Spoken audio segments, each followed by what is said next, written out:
Lisa, j'espère que vous allez bien. Je suis heureuse de vous retrouver pour vous faire un petit message signe du zodiaque. Alors, je vais pas vous faire tous les signes, d'accord? Je vais en choisir 3. En fait, je vais pas les choisir, on va me les choisir. Je vais choisir 3 signes du zodiaque. Pour chaque signe du zodiaque, je vais demander un petit message avec ces 2 petits oracles. Je dis petit parce que c'est véritablement des petits oracles, le petit oracle victorien et le petit oracle du tarot. Et par rapport au message que je vais avoir, je vais approfondir avec l'oracle de la triade et le Prisma Vision tarot. Alors c'est parti, on va déjà commencer par... Pardonnez-moi, je suis un peu essoufflée, c'est parce que j'ai refait 15 fois le décor de mon bureau avant de commencer. Et je me suis un peu stressée parce que j'y arrivais pas et ça m'a agacée. Donc voilà. Alors, on va commencer par choisir 3 signes. Alors pourquoi que 3, Isa? Bah parce que j'ai envie de faire comme ça, en fait, tout simplement. Je me suis dit que... Enfin, j'ai pas envie de faire des taroscopes parce que c'est trop long et ça me prend la tête. En fait, je suis toujours hyper enthousiaste quand je commence, puis arrivé au milieu, ça me gonfle. Donc, je fais pas de taroscope. Mais là, j'ai été inspirée de faire 3 signes du zodiaque et quand je suis inspirée d'en faire, j'en ferai. Donc, ce sera les signes qui voudront bien sortir, les signes pour qui il y a un message à délivrer à ce moment-là. Sachez que ça peut correspondre à votre signe solaire, ça peut être votre signe ascendant, votre signe lunaire. À partir du moment où c'est un signe en fait qui a une forte influence dans votre thème, donc je vous invite à aller regarder sur Google pour faire votre thème astral, en sachant qu'il y a plein de sites où on peut le faire gratuitement. Donc à partir du moment où ça a une forte influence dans votre thème, c'est un message qui peut être pour vous. Ça peut être un message aussi par rapport à une personne que vous connaissez du signe en question. Enfin bon, après vous adaptez selon comme vous le sentez. Et puis pourquoi pas un message pour vous si c'est un signe que vous aimez bien. Pourquoi pas. Le signe peut être le facteur décideur du message pour vous. C'est comme vous le sentez. Ok ? C'est parti, alors on va choisir les 3 signes en question, hein. On va les prendre dans l'ordre où ils tombent. Alors le premier signe, alors je vais pas les faire tomber, en fait je vais les... parce que sinon je vais y passer 3 jours. Je vais les tirer au sort. Alors signe 1, la Vierge, signe 2, le Verseau, signe 3, le Taureau. Voilà, allez comme ça c'est fait, on n'en parle plus. Alors aujourd'hui je ferai donc un message pour les Vierges, les Verseaux, enfin pour le signe Vierge, Verseau, Taureau. Donc encore une fois, si vous voulez un message comme ça pour vous, vous choisissez un signe qui vous intéresse, qui vous plaît. Sinon c'est votre signe, sinon c'est le signe de quelqu'un que vous aimez bien ou un signe fort dans votre thème, ok? Donc c'est parti, on va commencer tout de suite avec la Vierge. On va aller dans l'ordre dans lequel ils sont sortis, donc le signe de la Vierge. On va aller voir, donc pour le signe de la Vierge, le message. Alors c'est parti, je vais prendre un premier message pour la Vierge. Je vais prendre juste 2 cartes, une de chaque oracle. Et par rapport au message que je vais avoir, je vais développer, d'accord ? Alors, qu'est-ce que je dois dire aux Vierges? Pourquoi on parle avec les Vierges aujourd'hui?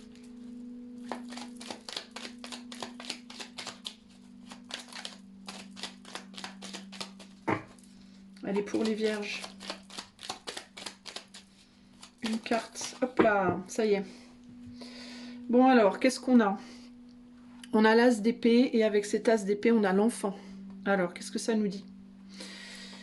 Tous les langages du monde coulent de la même source, regardent leur merveilleuse diversité, lucidité, désir de comprendre et de communiquer. Le trésor de l'intelligence brille en chacun de nous, son secret, le silence qui nous soutient, les mots. Et l'enfant nous dit, l'enfant que tu es apprend à tout moment, avec joie ou maladresse, parfois à ses dépens, avec tendresse, avec toi, sois indulgent. Donc on nous parle avec l'as d'épée de communication. Est-ce qu'il est préférable de communiquer ou de se taire? Et s'il est préférable de communiquer, qu'est-ce qu'il faut en apprendre? Parce qu'il y a une idée avec l'enfant d'apprendre. Donc peut-être que toi, je pense qu'on va faire un tirage pour toi sur la communication. On va peut-être demander est-ce que tu dois parler ou te taire et qu'est-ce que tu dois tirer de la réponse. C'est-à-dire si tu dois parler, qu'est-ce que tu dois apprendre du fait de parler, qu'est-ce que tu dois dire peut-être ou comment le dire, ou qu'est-ce que ça t'apportera de le dire, de dire ce que tu dois dire. Donc à toi de voir à qui tu dois le dire et ce que tu dois dire par contre. Hein. Il y a peut-être aussi l'idée de la peur de parler, de la peur de dire les choses et pourquoi tu as peur. Alors si tu dois te taire pour le coup, pourquoi? Qu'est-ce que tu dois en apprendre de ça? On va aller creuser là-dessus pour toi, Vierge, ok? Alors on va mettre ça ici comme ça, là, voilà. Et on va demander à l'oracle de la triade, alors je tiens à dire, et je vais le répéter sur les 3 choix du coup, que c'est un ou une abonnée qui m'a offert cet oracle de la triade. Je ne sais pas qui. Je ne sais pas, j'avais pas de mots dans le paquet, rien du tout. Donc déjà je remercie la personne qui me l'a offert, mais j'aimerais bien savoir qui c'est quand même, parce que je voudrais bien pouvoir dire merci en personne si possible. Donc si tu m'as offert cet oracle, s'il te plaît, tu n'es pas obligé de le dire là dans la vidéo, mais s'il te plaît, contacte-moi pour me dire qui tu es, que je puisse te remercier quand même, c'est la moindre des choses. Voilà, alors, message passé. Donc, qu'est-ce qu'on veut dire aux vierges? Alors je vais pas demander, je vais pas faire non plus 12 tirages, parce que je veux pas que cette vidéo dure 4 jours, mais ce que je vais demander, c'est qu'est-ce qu'on veut dire aux vierges par rapport à la communication là? D'accord? Parce que clairement, il y a quelque chose par rapport à la communication. Qu'est-ce qu'on veut dire aux vierges par rapport à la communication, ou plutôt... Non, je sens que c'est pas bon. Qu'est-ce que tu dois apprendre de la communication? L'enfant, tendresse, indulgent.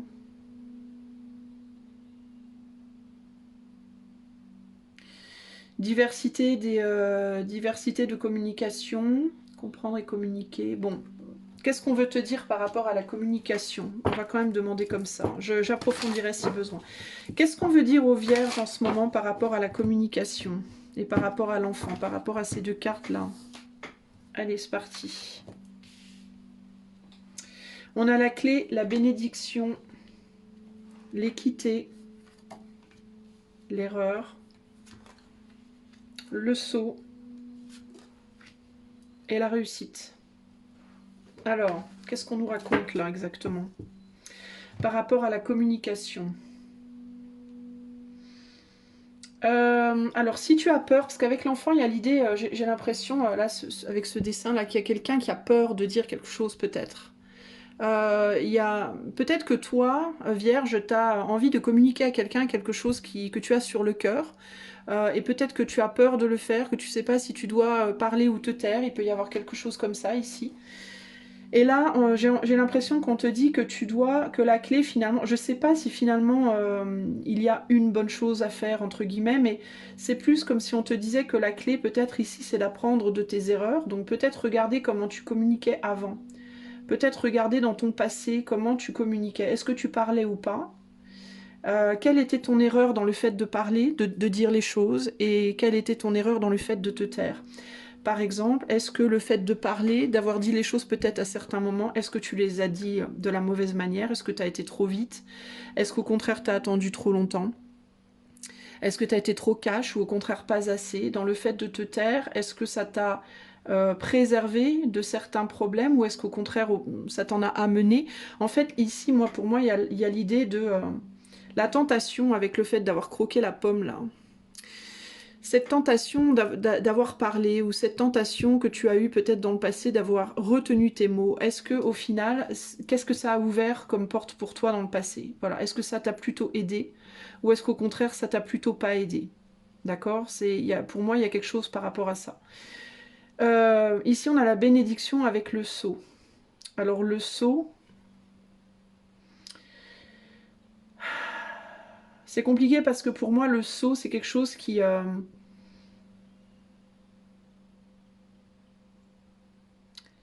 c'est quelque chose qui justement peut apporter une bénédiction ou pas. C'est un point final pour moi le sceau. C'est un peu le sceau, c'est la signature. Le sceau, c'est le cachet. C'est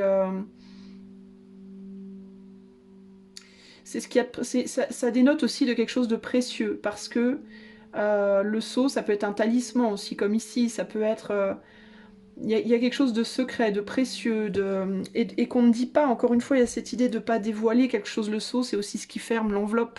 Quand on met un truc, un seau en cire, là, c'est pour préserver justement quelque chose, un message, un secret, pour pas dire. Et la bénédiction, bah, c'est le fait de protéger. Alors, est-ce que, encore une fois, ce sceau, est-ce qu'il est protecteur ou est-ce qu'au contraire, il te protège de quelque chose de potentiellement bien ou peut-être d'une guérison, ou est-ce qu'il te protège Ou est-ce qu'il te protège en négatif, c'est-à-dire qu'il te protège toi, mais il dénoue pas peut-être ce problème par rapport à ce qui doit être dit.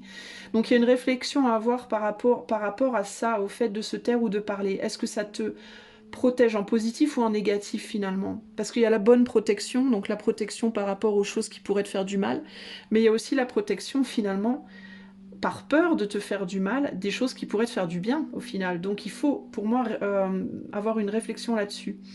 Et là, on a l'équité et la réussite. Donc l'équité, pour moi, avec le yin-yang, ça c'est un symbole pour moi qui est très très fort, parce que bon, c'est l'histoire de cette dualité, de cette polarité qui est beaucoup dans mon esprit en ce moment. Mais l'équité par rapport à la réussite, c'est peut-être trouver un équilibre. Il faut trouver peut-être un équilibre, ou peut-être que tu veux trouver un équilibre. Peut-être qu'on te dit aussi que tu dois trouver un équilibre avec la personne à laquelle tu dois communiquer ce que tu dois communiquer, ou ce que tu te demande, est-ce que je dois dire ou pas dire. Pour moi, il y a vraiment cette idée de se poser la question, est-ce que je me protège de ou pour, ou est-ce que je me protège en bien ou en mal, et est-ce que je ne dois pas trouver un juste milieu pour trouver l'équilibre. On va voir comment le tarot Prisma Vision nous parle ici. Alors, qu'est-ce qu'on veut te dire, toi, par rapport à la communication, toi, Vierge? On a mis Vierge ici. Enfin, Vierge, ou qui a choisi le signe de la Vierge, en tout cas. Qu'est-ce qu'on veut te dire? Est-ce qu'on peut m'en dire un peu plus? Alors, sur la clé, on me donne le soleil. Et là, on a quelque chose qui fond, littéralement. On a un soleil qui m'apparaît plus, moi, en négatif qu'en positif ici. Pourquoi? Parce qu'il fait fondre, donc il détruit. Il brûle et il fait fondre. Donc c'est un soleil plutôt négatif pour le coup. Alors, est-ce que tu as peur que quelque chose se détruise si tu parles? Est-ce que tu as peur que ça ouvre la porte, cette parole qu'on te demande de délier? Est-ce que tu as peur que ça anéantisse quelque chose? Par exemple, si je dis ce que je ressens, on va me rejeter. Si je dis la vérité, on va m'en vouloir. Si je dis, tu vois, plutôt que si je dis la vérité, on va apprécier que je dise la vérité, ou si je révèle mes sentiments, ça va dénouer le problème. Est-ce que tu n'aurais pas plus une tendance à voir les choses en négatif? Donc est-ce que tu n'aurais pas une tendance à être pessimiste sur la situation? Est-ce que dans le passé, quand tu as dit certaines choses, ça t'a porté préjudice et du coup tu oses plus le faire? T'as peur peut-être que le fait de mettre la lumière sur quelque chose fasse tomber des rideaux aussi. Peut-être que tu as peur d'être dans une erreur de jugement également, toi, d'accord? Peut-être que dans le passé tu as eu des erreurs de jugement et que tu as peur de refaire une bêtise. Qu'est-ce qu'on te dit sur l'erreur ici? Le 4 de bâton, il y a eu des constructions, des fondations qui ont été posées dans le passé, de par peut-être des choses que tu as dites ou pas dites. Ça a construit en positif ou en négatif, et du coup tu as peur de faire une bêtise. Peut-être aussi que tu as peur de détruire quelque chose qui a été construit. Avec cette personne en question à qui tu oses pas dire, et peut-être aussi avec quelqu'un d'autre. Tout dépend encore une fois de la situation. Tu peux avoir peur de détruire des fondations posées avec cette personne à qui tu veux parler, mais tu peux avoir peur aussi de détruire des fondations posées avec d'autres personnes en comment on dit, en résultante du fait de t'exprimer face à une autre personne. Tu vois, genre je dis une chose à telle personne, ça a un impact négatif sur une autre personne. Donc il y a ici l'idée de vraiment ne pas vouloir se tromper par rapport à ce qu'on va découvrir en disant ce qu'on veut dire, et aussi par rapport à ce qu'on veut mettre en place. Donc, il y a un besoin de te poser ces questions. En disant ce que je veux dire, si je le dis pas, qu'est-ce que ça pourrait mettre en place? Qu'est-ce que ça pourrait détruire? Si je le dis, qu'est-ce que ça pourrait mettre en place? Qu'est-ce que ça pourrait détruire? D'accord? T'as peur de reproduire des erreurs du passé par rapport à ça. Sur la bénédiction, on a la mort. Donc cette chose que tu voudrais dire, ça peut être une peur que quelque chose meure en résultante de ça. Et ça pourrait être aussi de te dire, est-ce que c'est une bonne chose? Qu'est-ce que ça tue en fait? Le fait que je me taise, à quoi ça met fin? Et le fait que je parle, à quoi ça pourrait mettre fin aussi? Si je me tais, je risque peut-être de perdre cette relation. Si je me tais, je risque peut-être de perdre mon honneur. Peut-être que je perdrais ci ou ça. Si je parle, qu'est-ce que je pourrais perdre aussi?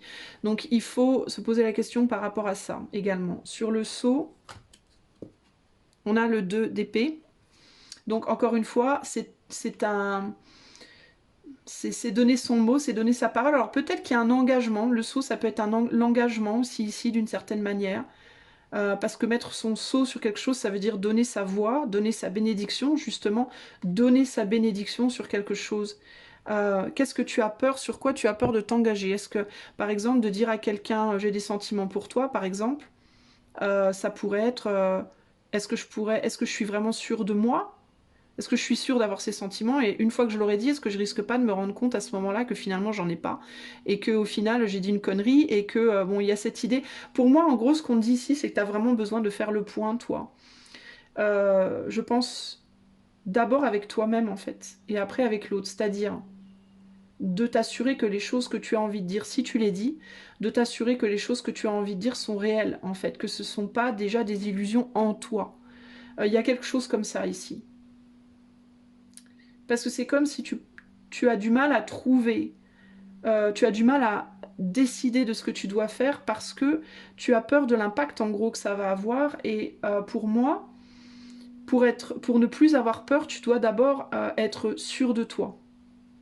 C'est-à-dire, si tu oses pas dévoiler à quelqu'un tes sentiments, par exemple, pourquoi tu as peur en fait? De quoi tu as peur? Parce que si tu étais sûr de tes sentiments déjà en toi, théoriquement, tu devrais pas avoir peur. Quand on est sûr de soi, on a peur de rien en fait.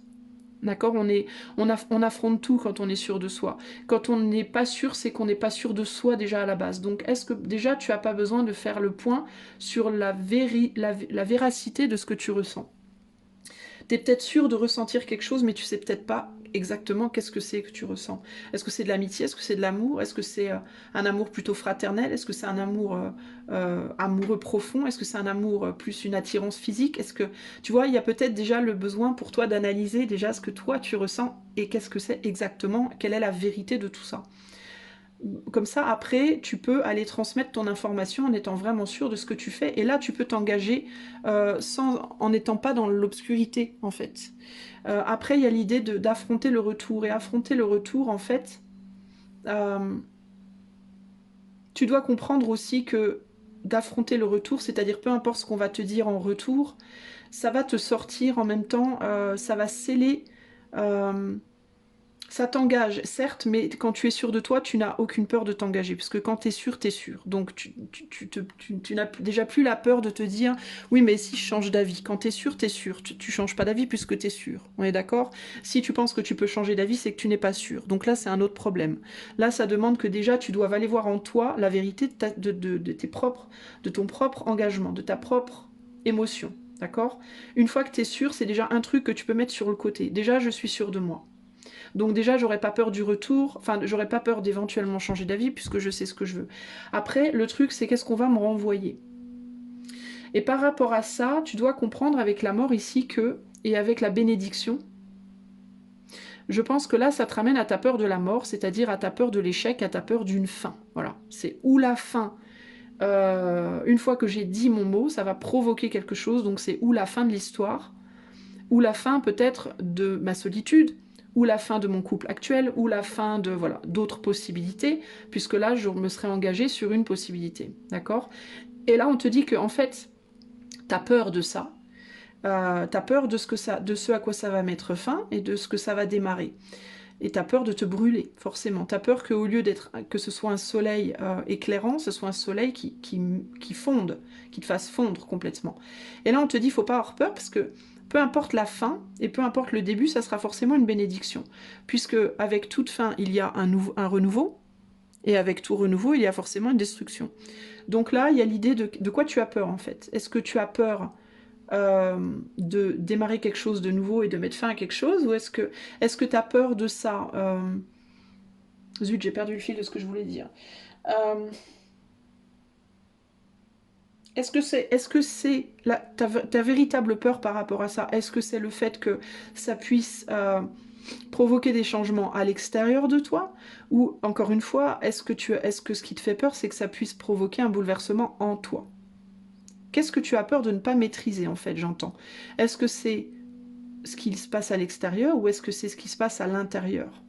D'accord? Ça aussi, c'est des choses que tu dois vraiment sur lesquelles tu dois réfléchir. Qu'est-ce qu'on a sur l'équité ici? On a le 7 d'épée, donc la fuite sur l'équité. Tu as du mal à accepter les deux. Tu es quelqu'un peut-être qui a du mal, en ce moment en tout cas, hein, je dis pas que tu es comme ça tout le temps, mais en ce moment dans ta vie, tu as peut-être du mal à faire face à l'équilibre, c'est-à-dire à accepter que la mort fait partie de la vie fait partie de la mort. Le positif fait partie du négatif et vice-versa. Le monde est comme ça. On ne peut pas avoir un extrême uniquement. Tu peux pas être que dans la tristesse ou que dans la joie tout le temps. Tu peux pas être... Voilà. Il y a toujours un revers à toute médaille, il y a un côté face à tout côté pile et vice-versa. Et c'est juste la vie, en fait. C'est juste normal. C'est juste l'univers, le monde, c'est comme ça que ça fonctionne. Toi, tu veux pas de ça. Ça te plaît pas. Toi, tu voudrais être tout blanc ou tout noir parce qu'il y a cette idée de comme ça, je suis sûre de pas me planter. Voilà, si je suis dans le blanc, je sais que je suis dans le blanc, tout va bien. Si je suis dans le noir, je sais que je suis dans le noir. Ça me plaît pas de me dire que quelque chose pourrait venir déstabiliser ce que j'ai. Toi, typiquement, tu as peut-être en ce moment dans ta vie construit quelque chose pour toi-même, pour ou par toi-même. C'est-à-dire, tu as construit un boulot, tu as un boulot stable, tu es célibataire, mais tu es célibataire depuis un certain temps, et puis tu connais ton célibat, tu connais ton travail, tu connais ta famille, tu connais ta ville, tu connais ta maison, tu connais, voilà, tu connais, donc tu te dis, moi je sais c'est tout blanc ou c'est tout noir, voilà, je sais, tout va bien. Donc tu te sens, on va dire, sécure, tu te sens tranquille. Et c'est ça l'enfant, c'est que tu as peur qu'on vienne emmerder ça en fait. Tu veux pas qu'on vienne te perturber. En bon vierge qui se respecte, hein, tu veux pas, t'as du mal avec le changement, tout simplement. Bon ou bonne vierge, peu importe. Mais il y a l'idée ici de... tu dois comprendre que bien que tu penses que tout dans ta vie est stable, sécure et que tu connais tout, en réalité c'est une illusion puisque tout change tout le temps en fait. Hein. Pendant que tu as l'impression d'être stable et sécure, tes cheveux continuent de pousser, tes ongles poussent, tes enfants grandissent, ta maison elle vieillit, le bois craque, le toit se fissure progressivement, tout doucement. Voilà, ton couple évolue, si tu es en couple, ton célibat évolue aussi en toi, les choses évoluent en toi de par le fait que tu sois seul, ou les choses évoluent en toi de par l'influence de ton autre, etc., etc. En fait, tu as l'impression que tu es tranquille, mais tu n'es jamais tranquille. En fait, tout change tout le temps. Et l'illusion de rien ne change, c'est une illusion, c'est pas une vérité. Mais encore une fois, c'est des changements tout petits qui sont à l'intérieur de toi et qui sont rassurants parce que comme c'est à l'intérieur de toi et que c'est très très progressif, ça te choque pas, ça te marque pas, tu le vois pas vraiment et tu peux prétendre que tout va bien. Voilà. Alors que quand il y a des changements extérieurs à soi, on le voit, c'est devant les yeux, on peut pas ne pas le voir, on peut pas ne pas l'acter et on ne peut pas ne pas réagir. Et du coup, c'est beaucoup plus, ça fait plus peur. D'accord? Donc, par exemple, si tu es, par exemple, dans le silence face à une personne que tu aimes et que tu n'oses pas le dire, je vous donne ça comme exemple parce que les 3/4 des gens qui sont sur YouTube consultent les vidéos pour l'amour, donc je pense que ça parlera à tout le monde, ou quasiment à tout le monde. Si par exemple tu es dans la peur de dire à une personne que tu l'aimes, ou dans la peur de dire à une personne que tu l'aimes plus, pourquoi pas, hein, parce que tu te dis oh là là mais qu'est-ce que ça va provoquer, mais qu'est-ce qui va se passer, toute ma vie va être changée, ça va tout chambouler, ça va faire fondre le soleil, ça va amener la mort de quelque chose, toutes mes fondations s'écroulent, je sais pas où je vais, aïe aïe aïe aïe, j'ai peur, ok, pas de problème, t'as peur parce que tu vois en fait, d'accord, mais le problème c'est que en ne disant rien, tu vis ça, mais tu le vis en dehors. Tu le vis pas de la même manière, mais pardon, pas en dehors, mais en dedans. C'est-à-dire que pendant que tu vois pas que quelque chose est en train... Par exemple, si tu oses pas dire à quelqu'un que tu l'aimes plus, ben, pendant que ton monde extérieur, entre guillemets, reste apparemment inchangé puisque tu ne dis rien, ton monde intérieur, lui, est en train de s'écrouler. Parce que tout ce que tu gardes à l'intérieur te bouffe, n'est-ce pas ? mais ça tu vas fermer les yeux dessus parce que tu le verras pas extérieurement. Ton monde extérieur est bien, donc tu vas dire tout va bien. Sauf qu'intérieurement ça te bouffe. Tout ce que tu retiens et que tu as besoin de dire et que tu n'exprimes pas te bouffe intérieurement. Donc ton monde extérieur lui est stable, mais ton monde intérieur est en train de s'effondrer progressivement parce que tu dis pas. Donc tu te fais du mal à toi intérieurement, d'accord? Donc si tu as l'impression que oh ben tout va bien parce que tout à l'extérieur va bien, donc je ne fais de mal à personne et tout va bien, en fait tu te mens parce que tu te fais du mal à toi-même. Ok? De la même manière, si tu décides de parler, certes tu vas peut-être détruire quelque chose extérieurement, mais intérieurement tu vas te préserver. Puisque toi tu vas te respecter. Et donc tu vas libérer ta parole et donc libérer ton monde intérieur. Okay, extérieurement, les choses vont changer. Donc il y aura des choses qui vont se créer et des choses aussi qui vont se terminer. De la même manière que intérieurement, tu vas mettre fin à une paix peut-être parce qu'il y a quelque chose qui va te perturber beaucoup, mais tu vas aussi créer des choses dans ton corps. C'est-à-dire que tu vas tuer des choses et créer des choses dans ton corps sur le plan émotionnel, sur le plan physique aussi, puisque on peut se rendre malade physiquement en étant stressé par quelque chose qu'on n'arrive pas à dire, par exemple. Donc il y a un processus de création et de destruction qui se produit intérieurement en réponse au fait que tu l'empêches de se produire extérieurement. De la même manière que si tu acceptes qu'un processus de création et de destruction extérieure se produise, tu vas te préserver en termes de ce qui va se passer en toi. Ce qui va se passer en toi va rester, entre guillemets, zen. Enfin, ça ne sera pas nécessairement zen, puisque ce qui se passe autour de toi a un impact intérieur et vice-versa, mais ce que je veux dire par là, c'est que ça aura moins d'impact intérieur si tu le fais à l'extérieur. Et si tu le fais à l'intérieur, ça aura moins d'impact extérieur. Tu vois ce que je veux dire? Tu ne peux pas, en fait, sortir de ça. Voilà, tu peux te dire que tu peux t'illusionner sur le fait que tu peux, mais c'est pas une réalité en réalité. En vrai, c'est juste pas une réalité. Et peu importe ce que tu observes dans le monde, par exemple une bougie qui brûle, pour que la flamme existe, la mèche et la bougie doivent mourir. D'accord? Si on veut pas que ça meure, faut pas mettre de flamme. Le fait que, je sais pas moi comment t'expliquer, le fait que Anok soit posé sur le tapis, ça use le tapis. Si je veux pas user le tapis, je peux pas poser Anok dessus. On est d'accord? Et encore, je vais même aller beaucoup plus loin et je vais te dire, si je veux pas user le tapis, limite, faudrait pas qu'il existe, le tapis. Parce qu'à partir du moment où le tapis il est créé, matériellement, il va forcément s'user. Même si je le pends à un fil comme ça, je le pends là, je le laisse pendre et je mets rien, je le touche pas pendant 10 ans, il va quand même s'user. Parce que c'est quelque chose qui va se décomposer avec le temps. Tout va se décomposer avec le temps. Une pierre s'use avec le temps. D'accord? L'eau va user la pierre, le vent, l'air, les éléments autour. Ce que je veux dire par là, c'est que même quand tu es persuadé que tu préserves quelque chose, tu préserves pas en fait. Donc à partir de là, il va falloir que tu décides qu'est-ce que tu vas faire de cette équité plutôt que d'essayer de la fuir. Tu peux pas la fuir, tu peux juste penser que tu la fuis, mais tu peux pas la fuir.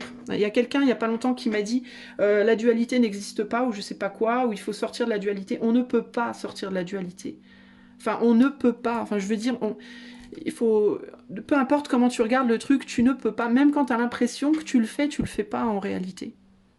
Moi, je vois pas comment, franchement. Il faut me prouver à moi, je veux des preuves. Les personnes qui maintiennent qu'on le peut, je veux des preuves tangibles. Je suis du signe de la Vierge, c'est mon soleil. C'est tout ce que j'ai dans mon thème en Vierge, mais voilà. Moi, je veux une preuve. Démontrez-moi qu'on le peut. Moi, je vous dis, on peut pas. Bon, pour moi, c'est pas possible. Bon, mais bref, chacun ça... Alors, qu'est-ce qu'on va dire sur la réussite? On a le chevalier d'épée. Ben, la réussite passe par la communication, mon ami.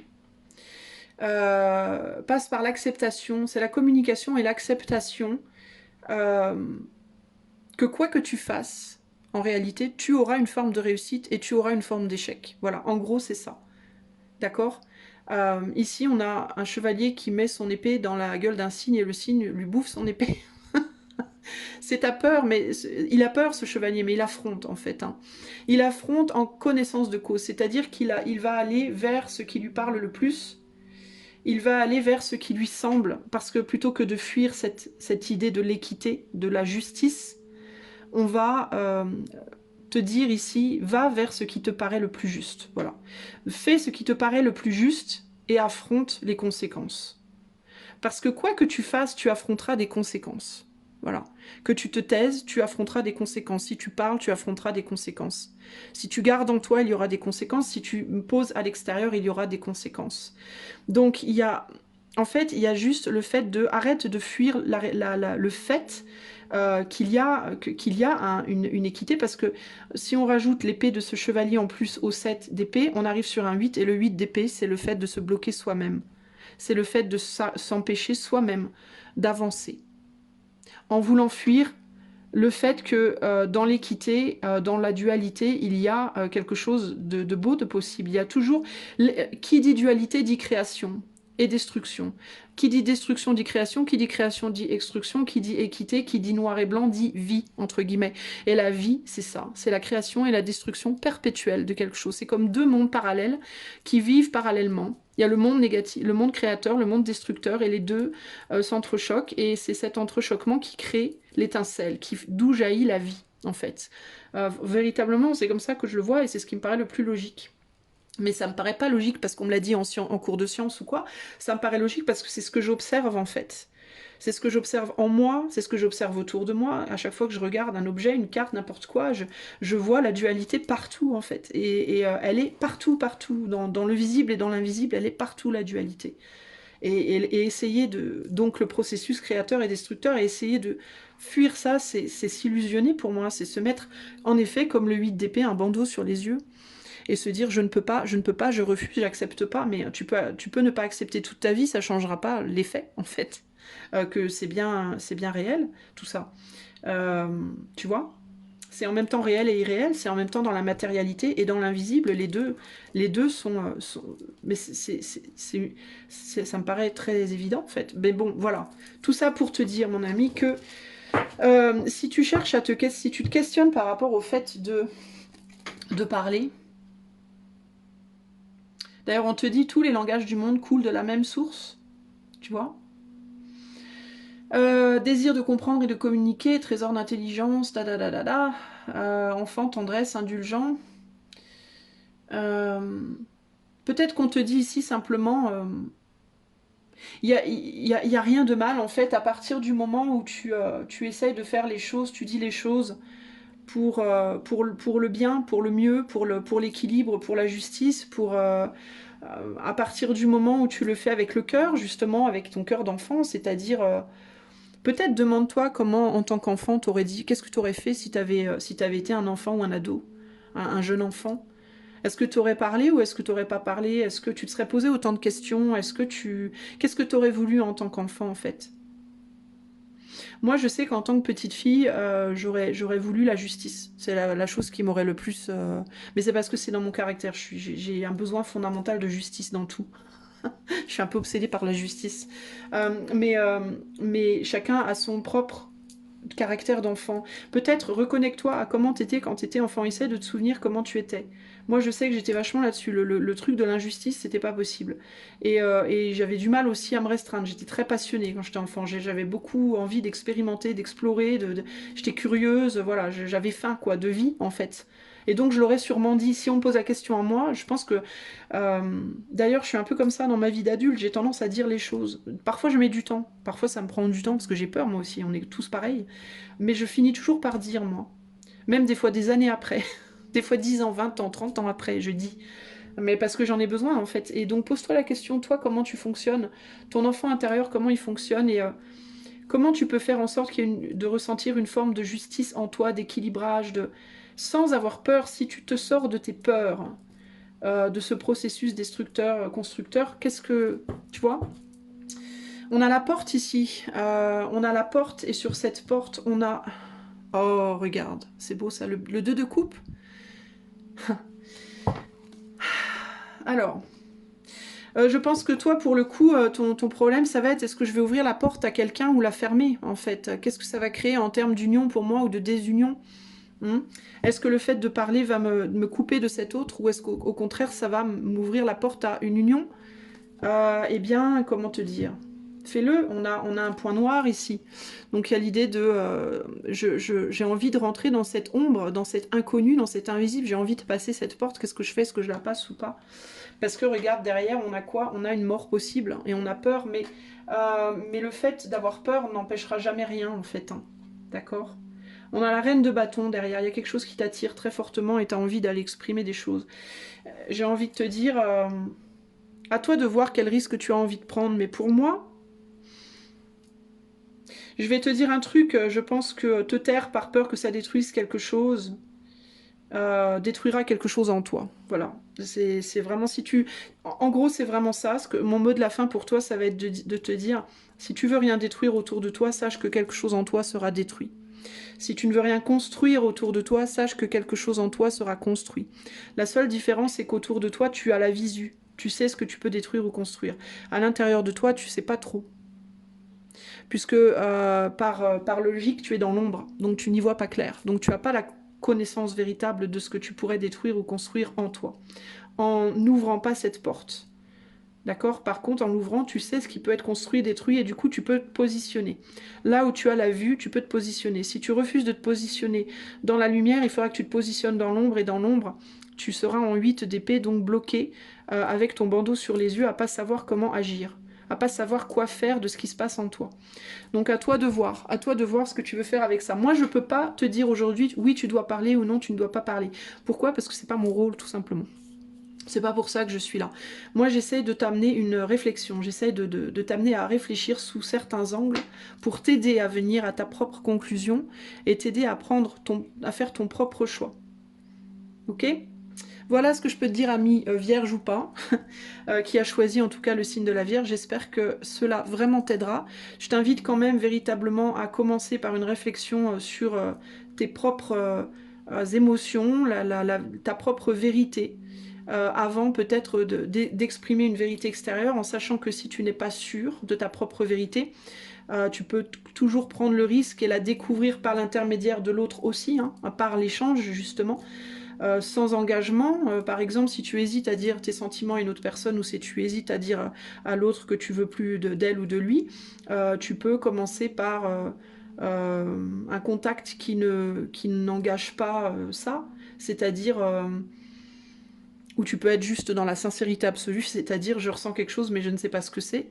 Et pour en savoir plus, j'ai besoin qu'on communique. Ou alors, je pense vouloir peut-être arrêter, mais je suis pas sûre. Si c'est un sentiment superficiel ou si c'est quelque chose de plus profond, est-ce qu'on peut en parler? Il y a toujours des moyens, hein. Si t'es pas sûr de toi, dis que t'es pas sûr de toi. En fait, c'est aussi simple que ça, hein.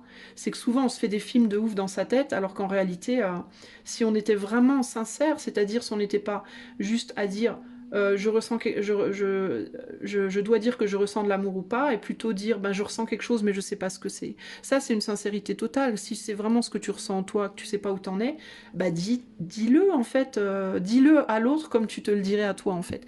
Si j'ai un conseil que je peux te donner, ça va être ça. Parle à l'autre comme tu te parlerais à toi. D'accord? Ce que tu te dis à toi dans ta tête, dis-le à l'autre. Si tu te dis oh là là, mais qu'est-ce que... Oh, j'arrête pas de penser à l'autre, je comprends pas ce que je ressens. Est-ce que c'est juste un ami? Est-ce que c'est juste une amie? Est-ce que c'est plus? Qu'est-ce que je... Eh ben dis-le, ça, à l'autre. Exactement ça, dis-le à l'autre. Et si tu veux, si tu n'aimes plus l'autre, j'ai l'impression que j'aime plus, mais est-ce que vraiment j'aime plus? Ou est-ce que c'est juste temporaire? Est-ce que c'est juste que je suis en colère? Est-ce que c'est... Dis-le exactement comme ça, à l'autre, tu vois? En fait, c'est très simple. Ça paraît très compliqué, mais un enfant ferait ça. Un enfant dirait les choses comme ça.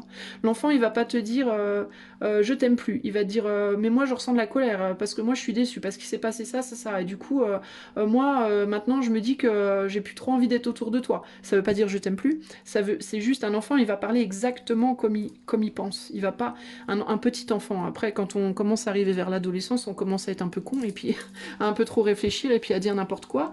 Mais quand on est enfant, on est pur, donc on parle exactement comme les choses nous viennent. C'est pour ça qu'on n'a pas peur de dire, de parler à son ami imaginaire, parce qu'on est pur, on n'est pas dans le... D'ailleurs, c'est pas imaginaire pour moi, les amis imaginaires, mais c'est une autre histoire. Mais on a une pureté qu'on n'a plus après, on est corrompu par le monde ambiant, entre guillemets, la famille, les proches, après c'est les amis, après c'est le monde plus large. Et plus on est corrompu, et plus on est transformé, et moins moins on est pur, bah comme tout en fait. Hein. Tu prends une glace à la vanille, elle est pure. Après tu rajoutes des fruits confits, du chocolat, de la crème, du caramel, machin. Elle est plus du tout pure, ta glace à la vanille, elle a plus du tout le goût de vanille, elle a le goût de toute la merde que t'as mis dessus. bah, bah nous on est pareil si tu veux. Notre vraie pureté, elle est dans notre enfance. Donc quand tu sais pas où t'en es, va voir ton enfant.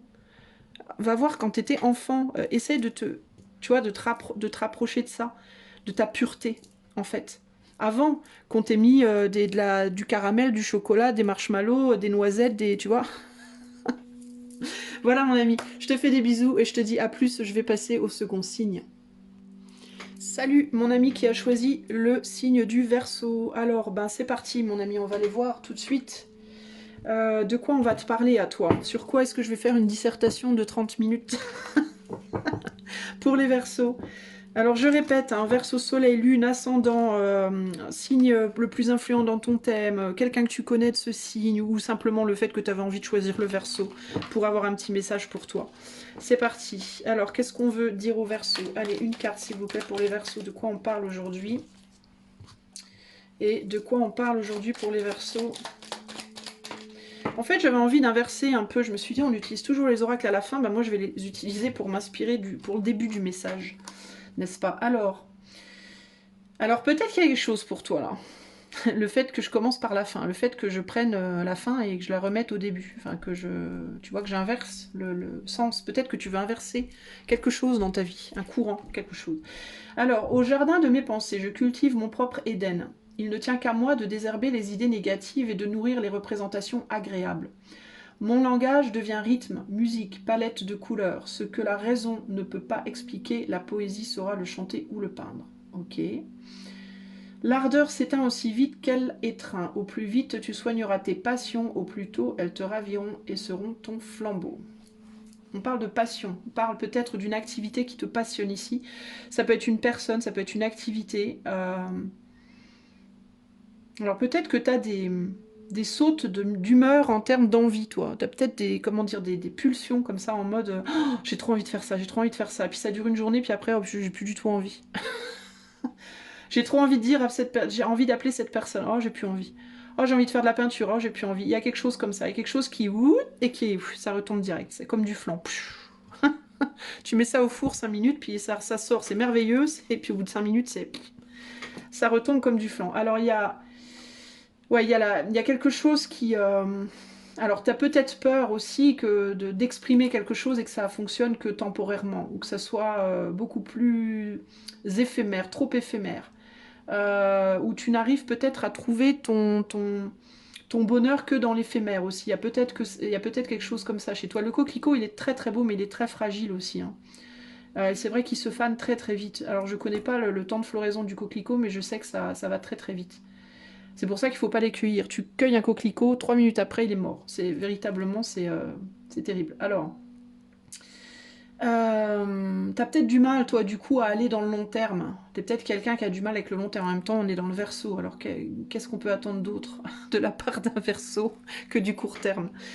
C'est pas méchant ce que je dis, mais c'est la vérité. Hein. Les Verseaux, c'est des butineurs. Hein. Ils vont à droite, à gauche. Ils arrivent jamais à se poser, les Verseaux. Alors, il y a peut-être une difficulté pour toi à voir la beauté dans le long terme, justement. À voir du coup la profondeur de quelque chose.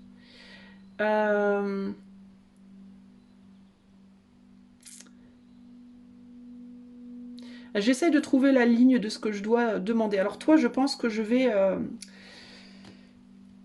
Toi, je pense que ça a à voir avec le court terme, le long terme. On va essayer de voir par rapport à ça. Comment je peux poser la question? Qu'est-ce qu'on peut me dire pour les Verseaux par rapport au court terme, au long terme, par rapport à la passion? Qu'est-ce que je peux dire aux Verseaux? Parce que je sens que c'est ça. Toi, tu as peur de te lancer sur quelque chose qui te passionne parce que tu as peur que ça retombe aussi vite que ça a démarré. Ou alors tu te dis ça va être destructeur, ça va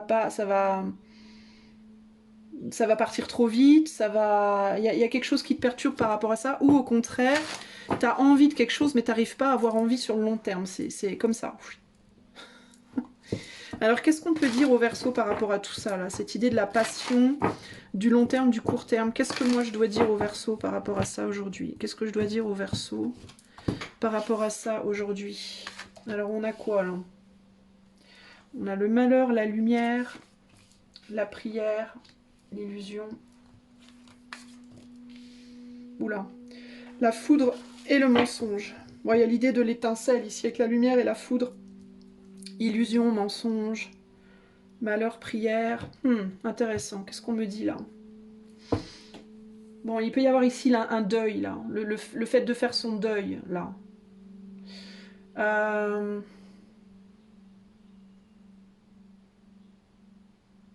Ici, avec la prière, bon, il y a l'idée de demander quelque chose. On a un 3 aussi.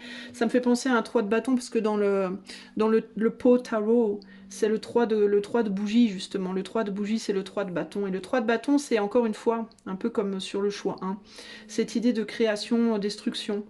Tu vois, on doit, pour créer quelque chose, détruire quelque chose. Alors peut-être que toi, tu pries pour quelque chose, mais tu te demandes si ça fait ton bonheur, ou si ça peut faire ton bonheur ou ton malheur.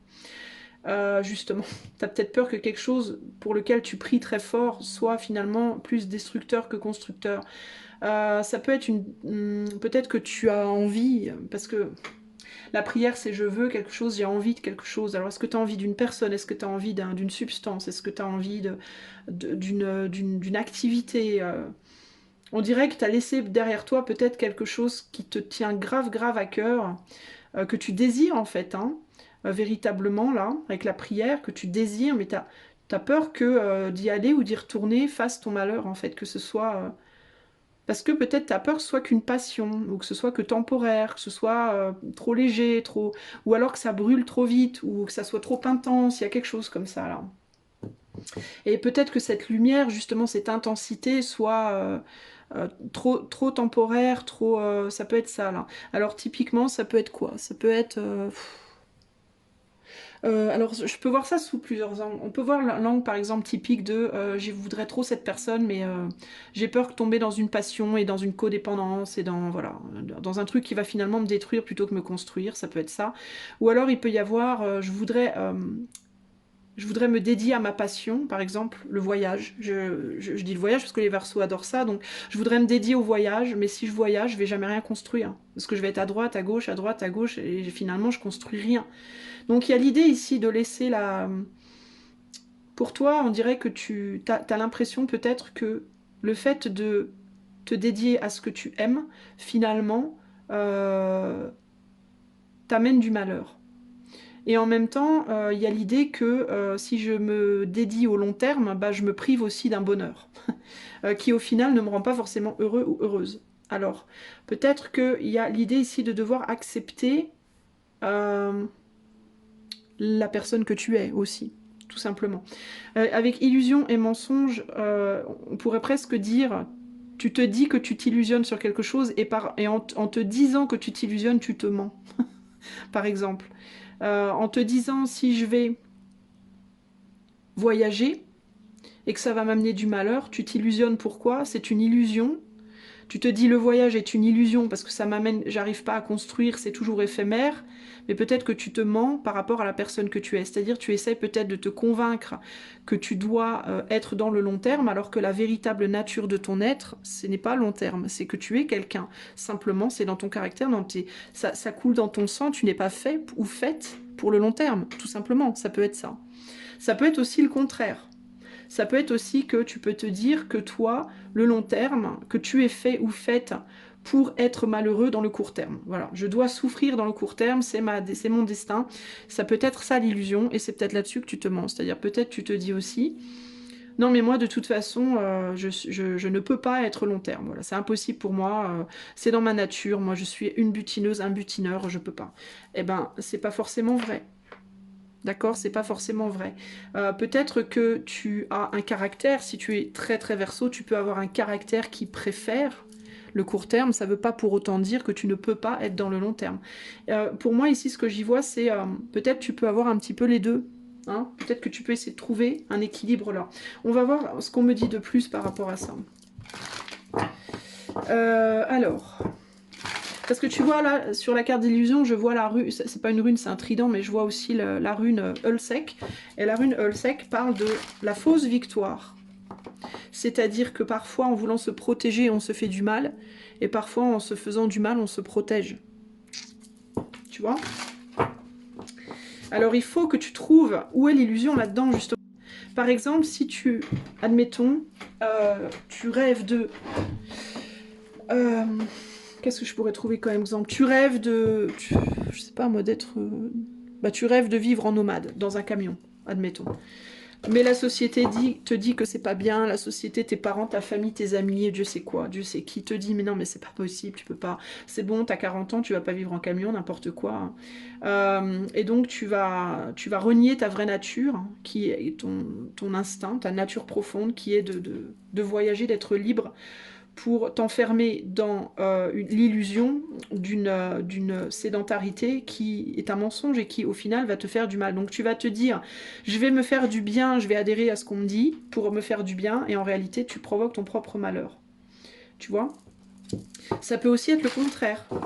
Ça peut aussi être que cette envie de bouger tout le temps vient de quelque chose qui au fond de toi a peur de se stabiliser. Et donc dans ce cas, peut-être que le mensonge, le véritable mensonge serait peut-être le fait que tu es fait pour te stabiliser, mais tu te convaincs que tu ne l'es pas, par peur de ce que la stabilité veut dire pour toi, de comment ça résonne pour toi. Donc tu vois, c'est hyper compliqué d'y trouver On va regarder plus en profondeur ce qu'on cherche à te dire. Pourquoi le malheur pour les Verseaux là? On a le 5 de coupe, donc le deuil. Donc il y a l'idée du deuil, il y a l'idée de devoir laisser tomber quelque chose, de devoir faire un choix et de laisser tomber quelque chose. Alors justement, qu'est-ce que tu vas laisser tomber? Ton bonheur ou ton malheur? C'est là est le truc sur lequel tu dois réfléchir. Et c'est rigolo parce que c'est des coupes qu'on a là, mais on dirait, moi je voyais une flamme là, justement. Alors laisser tomber quoi? Laisser tomber une flamme, un amoureux, une amoureuse, laisser tomber une passion, laisser tomber quelque chose, oui, mais au bénéfice de quoi? De qui? Tu vois? De toi ou d'une autre personne aussi? Il faut aussi que tu te poses cette question. Ok? Sur la prière, on a le 2 de coupe. Donc ça peut être une relation. Ça peut être aussi... alors, ce qu'on va te dire ici, parce que le 2 de coupe, ça peut être toi et une autre personne, mais ça peut être aussi toi et toi. C'est-à-dire ta manière de te projeter dans la matière et ta manière de te projeter dans l'éther. D'accord? Ton monde extérieur, ton monde intérieur. Ton masculin, ton féminin, c'est ton couple intérieur. Il est très important de toujours se souvenir, je pense, pour avoir une vie équilibrée, qu'avant d'être avec quelqu'un en dehors, on est déjà avec quelqu'un en dedans. Et ce quelqu'un, c'est nous, en fait. D'accord? C'est notre mère, père intérieur, c'est voilà, c'est notre petit couple intérieur. Donc, peut-être qu'on te dit ici, et ça c'est sur la prière, donc toi tu voudrais l'harmonie en fait, hein, tu voudrais une harmonie extérieure. En plus, le Verseau est très très tourné vers la relation, le relationnel, c'est très important pour les Verseaux, d'accord? Le meilleur ami qu'on puisse avoir, c'est le Verseau. C'est parce qu'il aime tout le monde, le Verseau. Il est un peu comme le Sagittaire là-dessus, il aime tout le monde. On a donc 2 cartes de coupe, donc 5 et 2, 7. 7 de coupe, on retombe sur opportunité. Mais opportunité qui peut aussi être une illusion. Donc ici, tu cherches la vérité par rapport aux opportunités dans ta vie qui pourraient être des illusions. Opportunité d'allumer une flamme amoureuse par rapport à une activité, par rapport à une façon de vivre, peu importe, d'accord? En tout cas, on parle de quelque chose qui te tient à cœur. Alors ici, ce qu'on va te dire, c'est de réfléchir à quel couple tu cherches à créer. Un couple extérieur ou un couple intérieur. D'accord? Et comment veux-tu avoir un couple projeté dans la matière harmonieux si le couple qui est en toi n'est pas harmonieux? Comment tu sais si ton couple intérieur il est harmonieux? Ben déjà, est-ce que globalement tu te sens plutôt heureux ou malheureux? Ou heureuse ou malheureuse? Je dis heureux parce que je parle de vous en général, donc je parle au masculin, mais c'est pour tout le monde. Et puis aussi et surtout, est-ce que tes actes au jour le jour dans la matière sont en accord avec tes désirs profonds ou pas?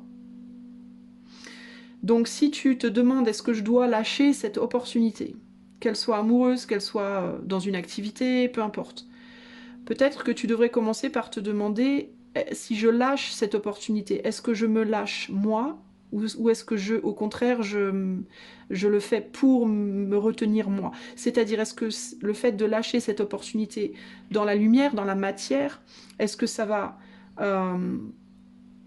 aligner mes actes et mes désirs, ou est-ce qu'au contraire, ça va les désaligner? Et ici, on le voit même dans l'image, tu vois, on a quelqu'un qui est là, qui jette ses coupes, et en dessous, qui c'est qui se les prend sur la tronche? Ton couple intérieur, c'est toi qui te les prends sur la tronche. Donc, est-ce que en jetant cette opportunité à la mer, est-ce que tu vas, ou dans le ruisseau, on s'en fout, est-ce que tu vas te faire du bien ou te faire du mal? Tu vois, c'est la question qu'il faut que tu te poses. Est-ce que tu vas créer ton propre malheur ou au contraire ton propre bonheur, tu vois? Est-ce que c'est aligné, ce couple que tu veux jeter ou que tu veux créer? Est-ce que c'est aligné à ton moi profond ou est-ce qu'au contraire ça ne l'est pas? Est-ce que tu vas devoir faire plus de sacrifices que de bénéfices par rapport à cette relation ou le contraire? Tu vois? Alors, sur la lumière, on a quoi? Sur la lumière, on a le indice de coupe. Donc, il y a l'idée de la famille ici, d'accord? Alors, la famille, sur la lumière, ça, c'est peut-être ce que tu as déjà. Pour toi qui regardes ce tirage. C'est ou ce que tu as déjà, ou ce que tu veux créer dans la matière. Pourquoi? Parce que la lumière, c'est la matière. La lumière, c'est le monde que tu vois avec tes yeux, que tu peux toucher. Donc ce que tu voudrais dans la lumière, c'est une famille harmonieuse, unie, agréable. Ou alors c'est un bonheur émotionnel, une abondance émotionnelle, d'accord? Donc ça peut être par rapport à la création d'une famille que tu as déjà ou que tu voudrais créer, ou alors ça peut être par rapport à simplement créer ton propre bonheur par rapport à ta famille intérieure. Peut-être que tu veux jeter une opportunité amoureuse parce que tu as déjà une famille. Le truc, c'est qu'est-ce que tu briserais? Est-ce qu'en jetant cette opportunité, est-ce que tu briserais ton couple intérieur ou est-ce que tu briserais ton couple extérieur? Parce que c'est pas la même chose, en fait, tu vois. En fait, on a tous deux couples. On a le couple en dedans et le couple en dehors. Ou les multiples couples en dehors, peu importe. Dans le temps, je parle. Ou pas.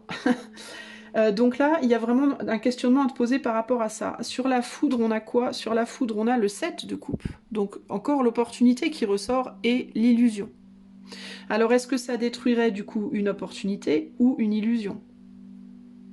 De la même manière, ce couple extérieur que tu as déjà ou que tu aimerais avoir, est-ce que c'est vraiment une opportunité que tu as ou est-ce qu'au contraire c'est une illusion que tu as? Si tu aimerais l'avoir, est-ce que tu t'illusionnes dans cette volonté ou est-ce que c'est vraiment ce que tu voudrais avoir? Encore une fois, reviens toujours à ton couple intérieur. Tous ces questionnements doivent être répondus d'abord par ton couple intérieur pour pouvoir ensuite être projetés extérieurement de manière saine. D'accord? Sur l'illusion, ici, on a le 8 de bâton. Donc la rapidité, les choses qui pourraient se passer vite, rapidement. Alors peut-être que l'illusion, tu vas la découvrir, et le mensonge vont être découverts par justement cette idée de rapidité. Qu'est-ce qui pour toi a le plus de valeur? Est-ce que ce qui a le plus de valeur pour toi, par rapport à ton couple, encore une fois, intérieur, c'est court mais intense, ou moins intense mais plus long? Mais ça doit faire la lumière, ça doit répondre d'abord au désir de ton couple intérieur. D'accord? Pas au désir de ton couple extérieur. Ça doit commencer à l'intérieur de toi. Ok? Et pourquoi le mensonge? Ici, on a le 4 de coupe, le non-engagement. On a énormément de coupes ici. Donc toi, tu sais peut-être tu es véritablement concerné par l'affect, hein, que ce soit par rapport à une personne, une passion, ou toi, l'affect de toi, l'amour de toi. Hein. Le 4 de coupe, il y a l'idée de engagement ou non-engagement ici, sur le mensonge. Quel est le mensonge? Sur quoi je me mens vraiment? Sur l'engagement que j'ai déjà pris ou sur le non, ou sur le fait de vouloir m'en désengager, sur l'engagement que j'ai envie de prendre ou sur le fait de vouloir m'en désengager. Et ben donc on voit une opportunité. Il y a l'idée de je vois une opportunité des deux côtés. Je vois l'opportunité de l'engagement, je vois aussi l'opportunité du non-engagement. Et l'illusion, il est par rapport au temps, à l'idée de la temporalité. Donc je pense que ici, ce qu'il faut que tu regardes, toi, c'est d'abord à l'intérieur de toi. Quand tu penses à quand tu te visualises dans une passion qui pourrait ne pas durer longtemps, est-ce que ça te fait du bien ou pas? Est-ce que tu te dis, en fait, il faut que tu mesures ici la valeur en termes de... tu dois déjà être honnête avec toi-même par rapport à ton amour de la longévité ou et de l'intensité. Est-ce que tu es quelqu'un qui préfère l'intensité ou est-ce que tu es quelqu'un qui te sent plus à l'aise, qui te sent plus confortable dans quelque chose de lent? Dans quelque chose de mitigé. Est-ce que tu es plus confortable dans des choses qui sont plus longues ou dans des choses qui sont plus temporaires? À partir du moment où tu as défini ces deux choses, tu peux trouver le mensonge de l'illusion par rapport à ce dans quoi tu t'engages. En comprenant bien que dans tout engagement, il y a forcément un côté positif et il y a forcément un côté négatif. Il y a le côté très positif des choses qui durent pas longtemps, et il y a le côté très négatif des choses qui durent pas longtemps. De la même manière pour les choses qui durent longtemps. En termes d'intensité, il y a un très bon côté au fait d'avoir une forte intensité et aussi un très bon côté au fait de ne pas en avoir. Et pareil pour le mauvais côté. Tu dois faire la lumière sur qu'est-ce qui te fait du bien intérieurement. Fais la lumière sur ton vrai désir intérieur. Qu'est-ce que tu veux le plus pour toi? Qu'est-ce qui te fait te sentir le plus en harmonie avec toi-même? Qu'est-ce qui fait que tu es ton ou ta meilleure amie? Est-ce que tu te sens comme étant ton ou ta meilleure amie dans des situations plutôt courtes ou plutôt longues? Ou alors dans des intensités plutôt basses ou plutôt hautes? Parce que garde bien en tête qu'on ne peut pas se fier juste au signe solaire. On a tous un signe solaire évidemment, mais on a tous un thème astral, et le thème astral, il est très large. Il y a beaucoup de planètes dedans, beaucoup de degrés, beaucoup d'aspects, beaucoup de... Voilà, des choses qui sont plus importantes que d'autres. Moi, par exemple, j'ai un soleil en vierge, mais mon thème, c'est principalement air-feu. Donc ma vierge, en fait, elle est toute petite dans mon thème. Elle a très peu de... Elle a vraiment pas beaucoup de conséquences, en fait. Elle en a, mais très peu. Alors que le Sagittaire, par exemple, et la Balance, chez moi, sont très forts, ainsi que le Cancer, donc, et qui sont beaucoup plus forts que ma Vierge. Donc, du coup, on peut pas se fier... par exemple, moi, je suis vierge, donc la vierge, théoriquement, elle aime le matériel, la stabilité, le confort, les trucs carrés, stables, sécurisants et tout.